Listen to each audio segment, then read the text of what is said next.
క్షేత్రయ్య పాటను పాట పాడే సంగీతాన్ని సృష్టించిన వారిని వాగ్గేయకారులు అని అంటారు. 30,000 కీర్తనలు వెంకటేశ్వర స్వామి వారిపై చెప్పిన వాగ్గేయకారుడు అన్నమయ్య. ఇతడు మొదటి వాగ్గేయకారుడు.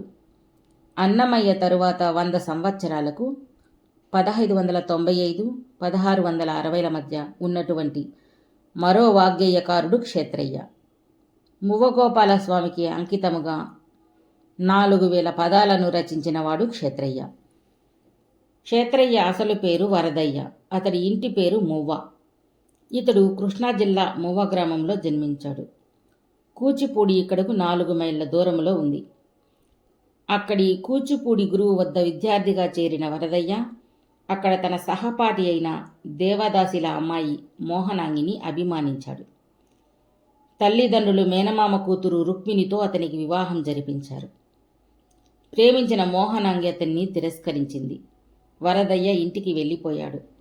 వరదయ్య మనసును రుక్మిణి మువ్వగోపాలుడి వైపు మరలిచింది.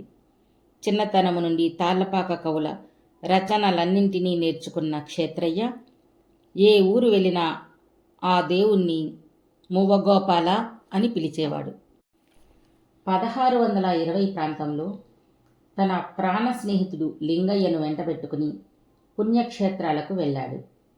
ముందుగా గుంటూరు జిల్లా బెల్లంకొండలోని చక్కరపురీషుని దర్శించాడు.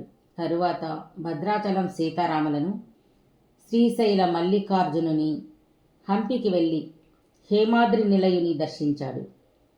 క్షేత్రయ్య ఇంకా పాలగిరి చెన్నకేశవుడు, ఇనగలూరు ఇనుపురి స్వామిని, దేవుని కడపలో వెంకటేశ్వర స్వామిని దర్శించాడు. తిరుపతి చేరుకుని వెంకటేశ్వర స్వామిపై, ఇతర దేవతామూర్తులపై అనేక పదాలను రచించాడు. తరువాత దక్షిణ దిక్కుగా వెళ్ళి కొవిల్లూరు మువ్వగోపాల స్వామిని దర్శించాడు. తిరువల్లూరు వీరరాఘవ స్వామి, వేదనారాయణపురం వేదపురీషుడిని, కనిగిరి స్వామి దేవుళ్లను దర్శనం చేసుకున్నాడు.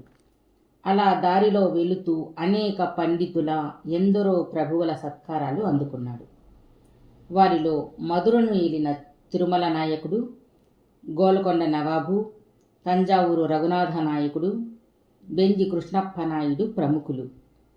చిదంబరం ఆస్థానములో కొంతకాలము ఉండి అక్కడ నుండి శ్రీరంగము, కంచి, రామేశ్వరము వంటి పుణ్యక్షేత్రాలను దర్శించాడు.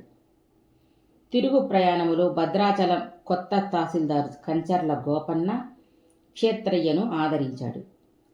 ఆ తరువాత క్షేత్రయ్య తన సొంత ఊరు మువ్వ చేరుకున్నాడు. తాను వివిధ పాలకుల వద్ద కూర్చిన పదాల గురించి క్షేత్రయ్య ఈ పదం ద్వారా మనకు తెలుస్తుంది. క్షేత్రాలన్నింటినీ దర్శించటం వల్ల వరదయ్య క్షేత్రయ్య అయ్యాడు.